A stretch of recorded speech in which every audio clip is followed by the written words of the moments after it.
Ya, selamat pagi Bapak Ibu pengunjung pasien Puskesmas Sidayu yang sedang menunggu antrian di poli. Di sini saya dari Koordinator Pelayanan Promosi Kesehatan Puskesmas Sidayu ada kegiatan yang namanya Pos Ayu atau Podcast Sehat Puskesmas Sidayu. Nah, kegiatan ini merupakan kegiatan penyuluhan dalam gedung dengan sasaran yaitu Bapak Ibu pasien yang sedang menunggu antrian di poli. Nah, pada kegiatan Pos Ayu hari ini temanya kali ini yaitu tentang polio, yaitu bagaimana cara kita mencegah polio dan juga nanti akan ada yang namanya supin polio. Nah, sebelum itu perkenalkan di sini ada narasumber kita pada pagi hari ini. Yang pertama yaitu Dr. Fafi, yaitu dokter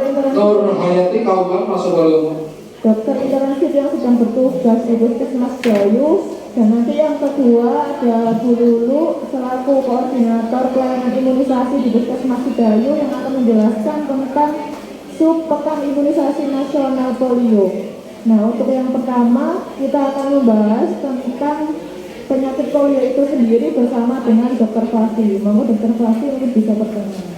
Oke. Assalamualaikum warahmatullahi wabarakatuh. Perkenalkan saya Dr. Fafi Rani Purnomo, biasa dipanggil Dr. Fafi. Saya di sini bertugas sebagai dokter internship atau dokter umum internship di Puskesmas Sidayu. Untuk hari ini mungkin kita bincang-bincang aja ya Mbak ya, sedikit memberikan wawasan ya, maksudnya info terbaru tentang penyakit polio ya. Nah, sebenarnya penyakit polio ini apa sih Dok? Itu nama virus atau juga nama penyakit atau seperti apa? Oke. Biasanya kan orang-orang pada tahunya polio itu adalah imunisasi ya. Ternyata polio juga adalah penyakit, yaitu penyakit yang menyerang di tubuh kita, yaitu penyakit yang sangat menular yang disebabkan oleh virus polio.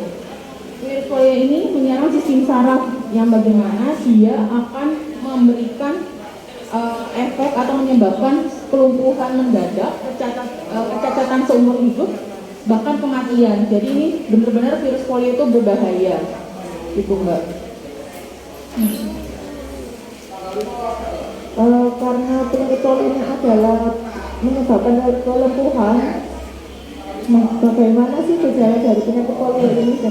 Oke, gejalanya apa aja sih? Biasanya itu tidak memberikan gejala, jadi tidak memunculkan gejala, tapi juga bisa memberikan gejala ringan, yaitu seperti sakit tenggorokan, demam, mual, kelelahan, sakit kepala, kekakuan di leher, nyeri pada anggota badan seperti perut, dan biasanya ini dia akan terjadi kelumpuhan itu. Nah, kelumpuhan itu sendiri bisa terjadi 7-21 hari setelah terinfeksi yang pertama kali. Jadi pertama kali itu gejala itu memang ringan sekali, kayak orang yang batuk pilek, kayak berges gitu. Tapi perlu diperhatikan lagi, biasanya setelah gejala itu dia akan memunculkan nyeri sendi, seperti maksudnya kelumpuhan itu sendiri.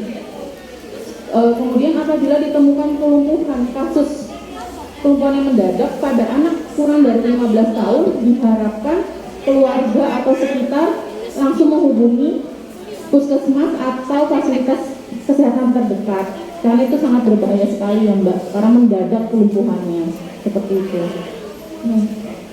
Kemudian bagaimana virus polio itu bisa menyebar itu tadi? Oke, menyebarnya lewat mana sih? Menyebarnya itu melewati bagian mulut ya. Nah, mulut ini lewat mulut tuh melewati apa? Seperti air, makanan juga bisa ya, yang tercemar oleh kotoran atau tinja yang mengandung si virus polio ini. Nah, ternyata virus polio ini di dalam tinja itu dapat bertahan agak lama ya, makanya itu kenapa itu menjadi sumber penularan dari mulut, kemudian dia akan melalui saluran pernafasan, kemudian ke saluran pencernaan.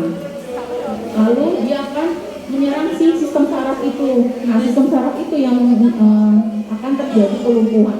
Itu enggak. Ya, jadi kalau kita melihat bagaimana cara penularannya lagi balik kepada kembali lagi kepada PABS, jadi cuci tangan, kemudian buang air besar di tempatnya atau tidak buang air besar sembarangan seperti itu. Nah, kemudian nah, mengapa anak yang terkena virus polio ini tadi bisa sampai terkena kelumpuhan bahkan tetes seumur hidup itu tadi? Tadi kan saya jelaskan dia dapat melewati dari mulut, terus pernafasan, pencernaan sampai dia menyerang si susun saraf kita, yaitu susun saraf pusat, di mana dia menyerang si alat gerak atau saraf motor kita. Makanya kenapa bisa terjadi kelumpuhan yang mendadak, itu Mbak. Ya. Antrian 409. Nah, setelah tahu cara penularan dan apa itu penyakit polio itu tadi, lalu bagaimana kita bisa mencegah penularan dan mencegah penyebaran dari virus polio ini, Dok? Oke, untuk pencegahan, untuk mencegah penularan dan penyebaran virus polio itu dengan salah satunya imunisasi. Maka dari itu kenapa kita selalu sangat tegas akan untuk anak-anak yang baru lahir itu kita harus imunisasi lengkap. Itu sebagai istilahnya kekebalan tubuh si anak, karena kita tidak tahu ya untuk kedepannya itu anak itu bagaimana. Karena anak kecil itu lebih rentan untuk terkena virus, beda dengan orang dewasa. Kalau orang dewasa kena virus, dia imunnya enggak, kekebalan imun yang menurun, dia bisa mengkonsumsi lebih cepat ya, kayak makanan lebih banyak, perbanyak minum sama vitamin. Sedangkan kalau anak kecil, dia kan nggak tahu kalau dia sakit kan biasanya cuma rewel nangis, ya, terus nggak mau makan. Lalu bagaimana si imun itu bekerja gitu. Nah, kenapa kita makanya saya bilang imunisasi polio lengkap itu merupakan upaya pencegahan yang paling efektif dalam mencegah penyakit polio. Jadi saya menyarankan untuk ibu-ibu apabila jenengan punya anak kecil yang baru lahir atau yang belum vaksin, monggo silakan divaksin anaknya, karena itu benar-benar menjadi tombak si anak untuk kedepannya. Itu Mbak.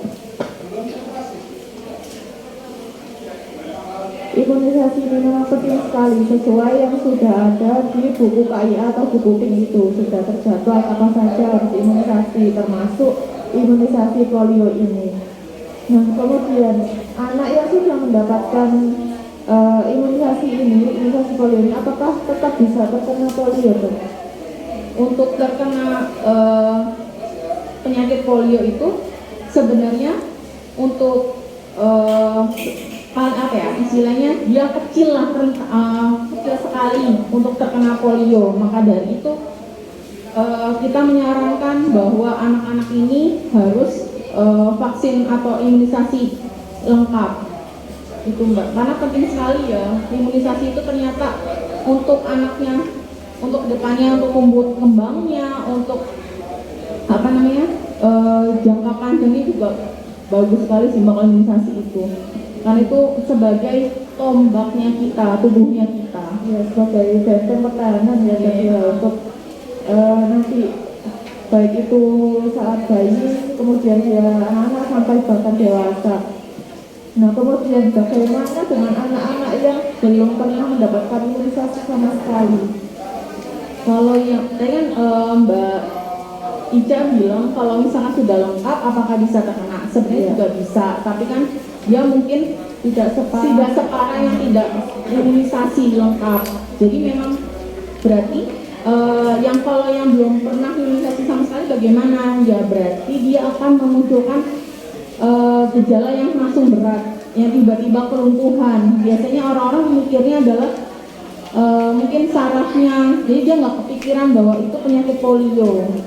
Saya pernah menemukan pasien seperti itu, dia datang usia 14 tahun kelumpuhan mendadak. Nani Dia Yustilawati hanya bilang apa mungkin ini penyakit kayak apa ya, kelemahan saraf saja ya dok.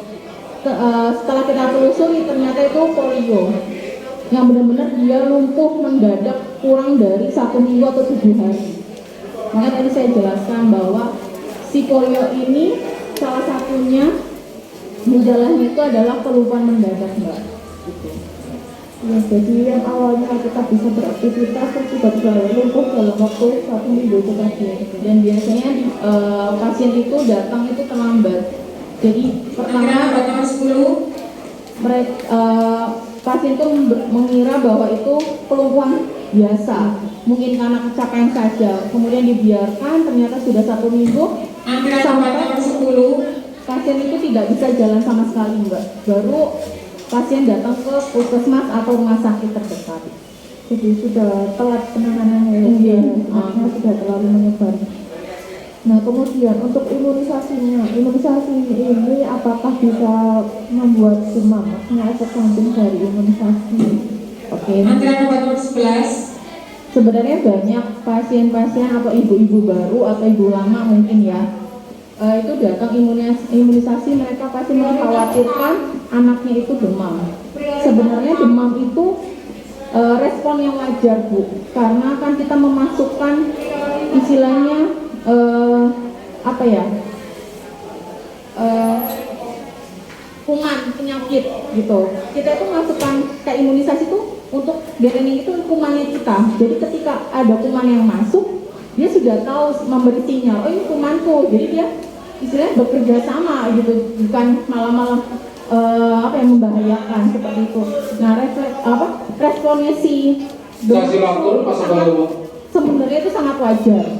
Makanya kenapa setelah imunisasi pasti kita akan memberikan paracetamol atau penurun panas seperti itu. Ya, atau biasanya kita juga menyarankan untuk dikompres, bisa kompres hangat juga. Makanya kenapa kita juga bilang kalau kompres jangan langsung di kepala aja bu, pak, kompres di ketiak, di leher, ya, terus di dua paha, itu penting banget.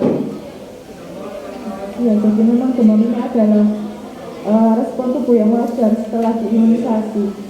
Nah, kemudian untuk anak yang sakit, sedangkan anak ini adalah pada hari ini jadwalnya imunisasi, tapi anak ini tidak sakit, tetap boleh imunisasi atau harus ditunda dok? Oke, banyak yang nanya, dok, anak saya sakit batuk pilek, boleh nggak untuk imunisasi? Jawaban saya adalah ditunda dulu. Kenapa ditunda? Karena sistem, maksudnya imunnya anak ini masih menurun. Jangan sampai kita memasukkan istilah kuman ke dalam, itu malah membuat sistem tubuhnya kita tuh tambah ngedrop. Jadi lebih baik ditunda terlebih dahulu sampai sehat dulu, baru kita imunisasi anaknya. Seperti itu mbak. Iya, jadi memang syarat imunisasinya anaknya itu harus sehat dulu ya dok ya. Nah, kemudian kita balik lagi ke tentang penyakit polionya sendiri. Nah, itu siapa saja? Nomor 12. Siapa saja sih yang bisa terserang penyakit polio ini dok? Sebenarnya siapa saja yang bisa terkena polio itu kasus yang terbanyak saat ini itu pada usia di bawah 5 tahun. Tapi juga tidak menutup kemungkinan usia-usia di atas 15 tahun pun bisa terserang.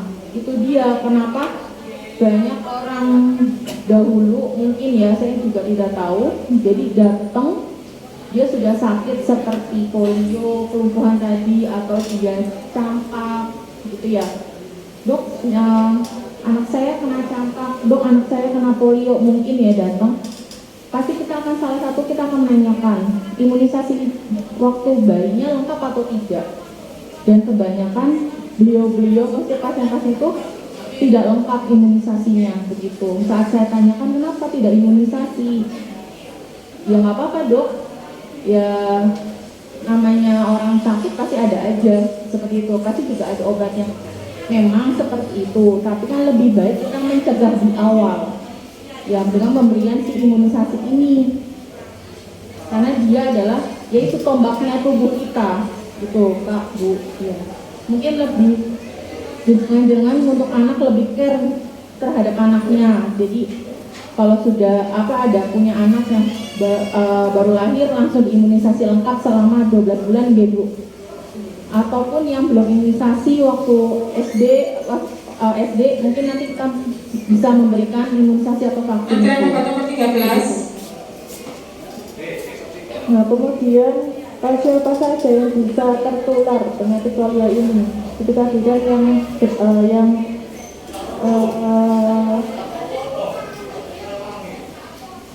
kemudian siapa saja yang bisa berisiko tertular virus? Siapa saja yang beresiko terserang virus polio? Yang pasti yang pertama adalah anak-anak yang tidak imunisasi lengkap, itu pasti. Yang kedua adalah anak-anak yang tinggal di lingkungan sanitasi buruk atau tidak menerapkan pola hidup bersih sehat atau PHBS. Ini mencuci tangan dengan sabun, buang air besar tidak sembarangan gitu ya Pak Bu. Jadi memang penting banget. Biasanya anak kecil apalagi usia sekitar yang sudah merangkak atau dia usia yang apapun yang dia lihat benda itu memasukkan ke dalam mulut ya. Makanya kenapa seringkali kita mendapatkan pasien-pasien yang usianya di bawah 1 tahun, pada usia-usia itu usia rentan ya, usia rentan dia memasukkan segala apapun yang dia lihat itu masuk ke mulut. Pasti kita akan cerewet, Pak, Bu, kalau misalkan ada boneka, ada barang apapun di depan matanya anak itu mohon dibersihkan terlebih dahulu dengan mungkin direndam atau dilap seperti itu. Jadi kita pun harus ini ya benar-benar kayak istilahnya lebih care sih ke situ. Iya, jadi memang lagi-lagi kembali ke PHBS. Perilaku hidup bersih dan sehat. Nah, termasuk salah satunya yaitu cuci tangan. Cuci tangan mungkin pada saat COVID kemarin baru ramai ya, padahal cuci tangan itu adalah salah satu upaya pencegahan dari berbagai macam penyakit yang berhubungan dengan penyakit-penyakit yang berhubungan dengan tidak bersihnya sanitasi lingkungan. Kemudian untuk penyakit polio ini sendiri sebenarnya seberapa bahaya sih Dok, dan apakah penyakit ini itu bisa disembuhkan? Oke, seberapa bahaya polio? Tadi yang saya jelaskan di awal itu bahaya sekali karena mudah menular kepada anak yang tidak memiliki kekebalan tubuh seperti imunisasi lengkap. Sekali si anak ini kena, dia tidak bisa disembuhkan. Makanya kenapa saya bilang ketika si anak ini terkena, dia akan memunculkan gejala yang ringan. Kemudian lambat hari dia akan terjadi kelumpuhan, bisa jadi sampai kematian gitu. Jadi benar-benar kayak bahaya sekali untuk polio ini. Kemudian tadi apakah bisa disembuhkan? Tidak bisa.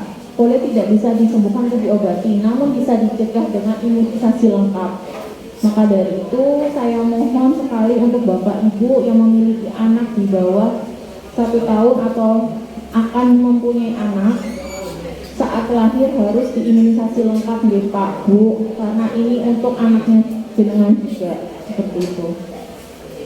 Ya, jadi polio ini sangat berbahaya sekali karena tadi seperti yang sudah dijelaskan, yaitu dapat menyebabkan kelumpuhan bahkan seumur hidup ya Pak ya, dan itu juga akan mempengaruhi produktivitas ataupun harapan hidup dari si anak tersebut.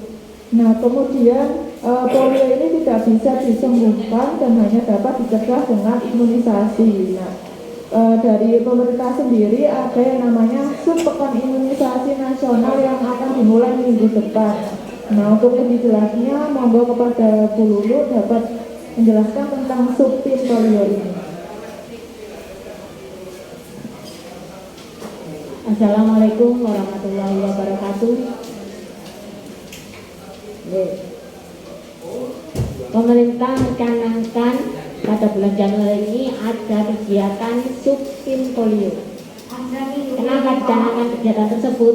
karena telah terjadi KLB, kejadian luar biasa. Kejadian luar biasa itu apa? Penyakit polio itu kan sebenarnya Indonesia itu kan Koordinator Istiqomah awal masuk polio. kita sudah bebas polio sejak tahun 2014. Kalau ada satu kejadian dari penyakit yang sudah dikatakan bebas, berarti itu kejadian luar biasa. Kemarin pada akhir Desember itu ditemukan kasus lumpuh layu mendadak, bukan di Jawa Timur sebenarnya. Kasusnya terjadi di Jawa Tengah. Tapi si anak ini tadi, anak itu berumur 7 tahun.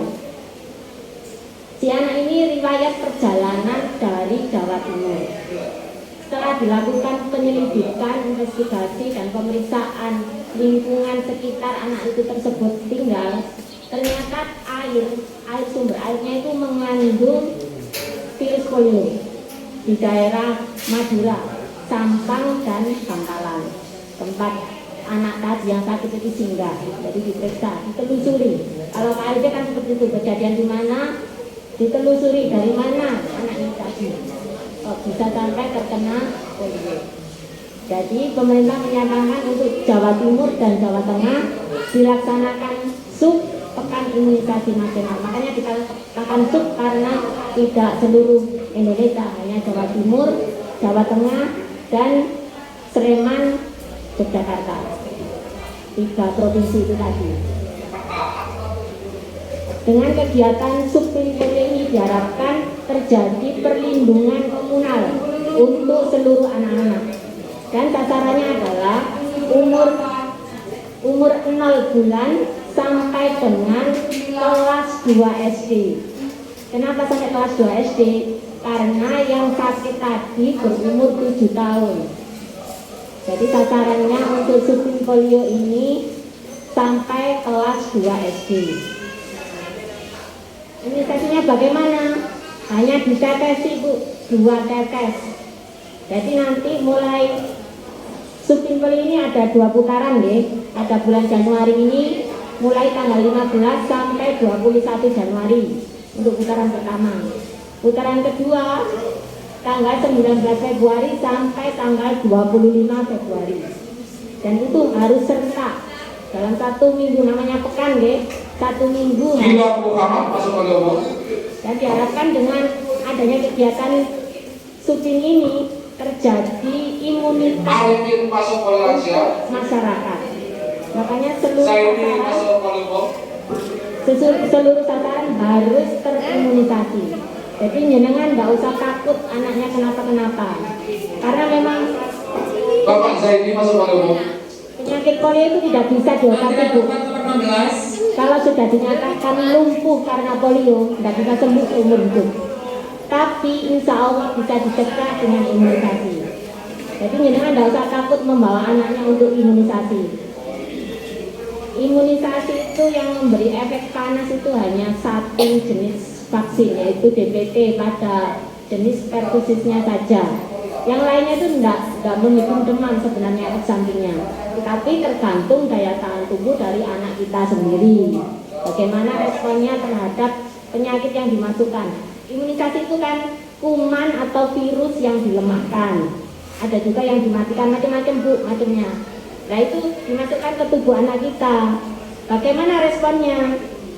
Bisa membentuk antibodi enggak? Maksudnya tentara di dalam tubuh kita, di dalam tubuh anak kita bisa melawan virus tadi enggak?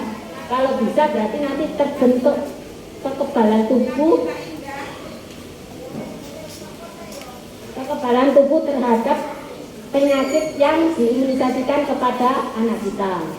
Imunisasi sekarang itu sudah bermacam-macam. Satu anak pemberian itu pada bulan kedua itu sekarang sudah 4 macam. Sudah dimulai dari lahir produk langsung diimunisasi itu hepatitis. Setelah itu sampai umur 1 bulan BCG dan polio 1.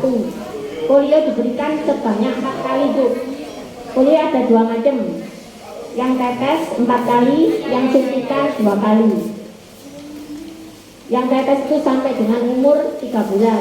Jadi umur 1, 2, 3, 4. sebanyak 4 kali dengan interval masing-masing 1 bulan. Setelah itu umur 5 bulan disuntik polio, bentuk polio suntikan 5 bulan. Yang kedua pada umur 9 bulan. Pada waktu umur 2 bulan itu 4 macam vaksinnya: DPT, polio, PCV, dan sekarang yang terbaru rotavirus itu untuk penyakit diare. Kalau PCV itu untuk penyakit saluran pernafasan, pneumonia. Biasanya penyebab kematian terbesar di dokter untuk bayi adalah pneumonia. Itu sekarang sudah ada vaksinnya. Terus yang umur 9 bulan Oke, Bang, masuk ke logo. nanti MR, campak, itu barang IPV yang kedua. Terus umur 12 bulan itu PCV yang ketiga. Dan untuk boosternya lanjutan pada usia 18 bulan itu DPT 4 sama MR yang kedua. Jadi dikatakan lunas untuk balita itu usia 18 bulan. Tapi nanti dilanjutkan lagi Bu untuk anak sekolah. Anak sekolah diberikan kapan? Pada kelas 1, 2, 5, dan 6. Untuk vaksin anak sekolah meliputi difteri, DT, MR, TJ, tetanus, sama yang terakhir kemarin terbaru tahun 2023 itu HPV. HPV itu untuk mencegah penyakit kanker serviks. Antrian nomor 17. Jadi khusus untuk anak perempuan yang kelas 5 dan Ibu kelas Ganima 6. Radius Pemerintah itu sangat memperhatikan anak-anak kita. Jadi monggo Bapak Ibu nggak usah takut anaknya diimunisasi. Karena memang sekarang penyakitnya sudah macam-macam ya. Makanya pemerintah memberikan fasilitas imunisasi gratis untuk anak-anak kita. Kembali ke polio ya. Untuk imunisasi polio itu kontraindikasinya atau yang ditunda, seperti kata Bu Dokter tadi, itu yang lagi sakit ditunda dulu, tapi tetap harus diberikan imunisasi polio. Jadi makanya selama 1 pekan nanti ada sweeping, siapa yang belum terimunisasi akan dijadwal ulang. Jadi nanti kerjasama dengan kader desa, dengan guru-guru TK, guru-guru PAUD, dan guru-guru SD. Nanti namanya tercatat siapa yang sudah dilaksanakan pada tanggal 15 sampai 21 atau yang belum. Nanti kita sweeping istilahnya sampai semuanya terimunisasi biar memberikan perlindungan komunal kepada masyarakat di wilayah Sebayu. Mungkin itu aja. Ya mungkin itu tadi ya, kita sudah banyak mendapatkan wawasan tentang penyakit polio dan juga subtin polio itu tadi. Nah mungkin dari Bapak Ibu ada pertanyaan tentang pembahasan kita pada pagi hari ini, monggo.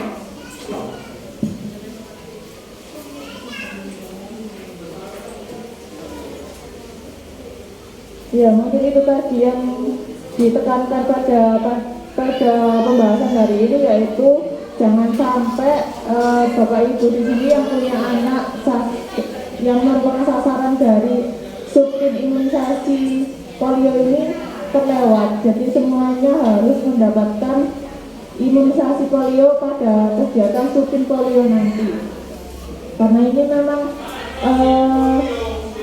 benar-benar perhatian khusus dari pemerintah, karena memang Indonesia seharusnya sudah bebas polio. Nah ini ada kejadian kita kecolongan, ada anak yang sampai terkena penyakit polio. Jadi ini sudah termasuk kejadian luar biasa. Jadi mohon kerjasamanya Bapak Ibu Antrian nomor 18. anak 0 bulan Nomor 18. sampai 7 tahun jangan lupa untuk mengikuti atau mendapatkan imunisasi pada kegiatan subtin polio yang dimulai pada minggu depan.